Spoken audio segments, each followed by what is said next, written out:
Good morning. Good morning. Good morning. As we sit here on the cusp of the closing of the Book of Life, our Day of Atonement, our beautiful and sacred Sifrei Torah sitting on the bima will soon be kept safe in the ark behind me, where they will be out of harm's way. As we all know, the Torah is to always be respected, honored, and revered, never mistreated.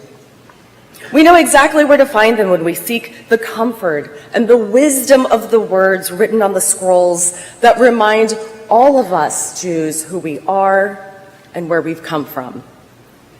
Those words will also help to decide individually and as a community where we should be heading spiritually. Listening to the words from the Torah and to the sermons of our rabbis during Rosh Hashanah, there were probably mixed feelings among the congregation. While we have all gathered together during our high holy days, sitting comfortably under the roof of our shul, deepening our faith, we reflect back over the course of a year. Some of us may be thinking, we could have done better.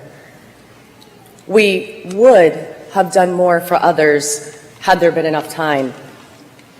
We should have reached out instead of looking away when someone asked us for help. Well, this coulda, woulda, shoulda mentality may be weighing on your mind as you sit here today. Others could be feeling complacent or content with their contributions this past year, knowing that they have done the right things inside and outside of the synagogue. And now they may be feeling particularly secure, knowing that a year filled with various mitzvot has come full circle with today's fast. It is not to say that we don't have mensches amongst us, but before anyone becomes too comfortable feeling that they have consistently done the right thing, the prophet Isaiah burst through the doors of our shul, shaking his head in judgment and waving his finger annoyed, suggesting that congregants have a lot of chutzpah, proclaiming that we have successfully fulfilled our religious obligations simply because we've taken a day to ritualistically refrain from food and drink. He tells us not to feel too righteous because we're in our 17th hour or so of fasting, but instead to be empathetic to the people in our community who are also lacking food and water, but not by choice. Isaiah says, "You fast in strife and contention. You strike with a wicked fist." Your fasting today is not such as to make your voice heard on high, as such the fast I desire, a fast where people starve their bodies. Is it bowing the head like a bulrush and lying in sackcloth and ashes? Do you call that a fast? He tells us to let the oppressed go free. Share your bread with the hungry. When you see them naked, clothe them. Did you know that 1 in 6 people turned to Feeding America for food assistance last year? That's literally food for thought during September's Hunger Action Month. Feeding America's CEO, Claire Babineau-Fontenot, said that 60 million people relied on charitable food organizations in 2020. That year, Feeding America provided 6.7 billion meals during the pandemic. Hunger is silent and it's invisible. The hunger pangs that we are feeling today during our fast are simply episodic. What about those whose hunger is chronic or they're hungry and homeless? Think about it for a minute. Our Torah scrolls are in a safer haven than some of the children in our own community who have no food and no place to put his or her head tonight. Shouldn't that child be protected and out of harm's way as our scrolls are?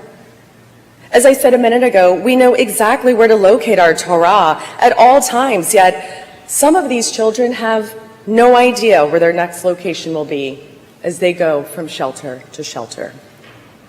Aren't they to be respected, honored, revered, and not mistreated? How and where will these children seek the comfort and wisdom that we do in shul?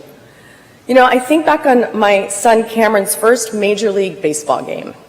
Our cousin Michael treated us to an evening at Braves Stadium in Atlanta, and as we approached the stadium, I was very excited that my then 4-year-old was about to have his inaugural game watching my favorite team. From the back seat of the car, Cameron commented about his observation of the tents lining the sidewalk with children and their families, saying, "Look, Mommy, those kids are so lucky. They get to have a sleepover outside." It was in that moment that I realized, although my own family had been a big advocate and philanthropist of feeding the hungry and clothing the homeless since I was a child, I still had not done enough.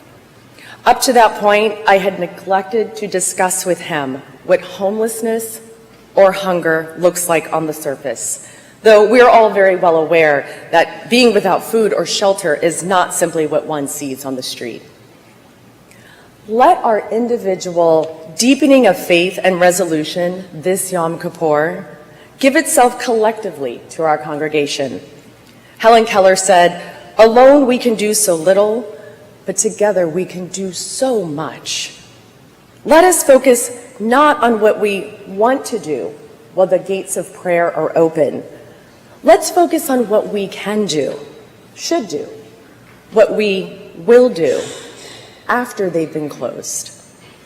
Next Yom Kippur, as we sit in our comfortable seats surrounded by our family, our friends, and our fellow congregants, let's have a little less doubt about whether or not we did enough.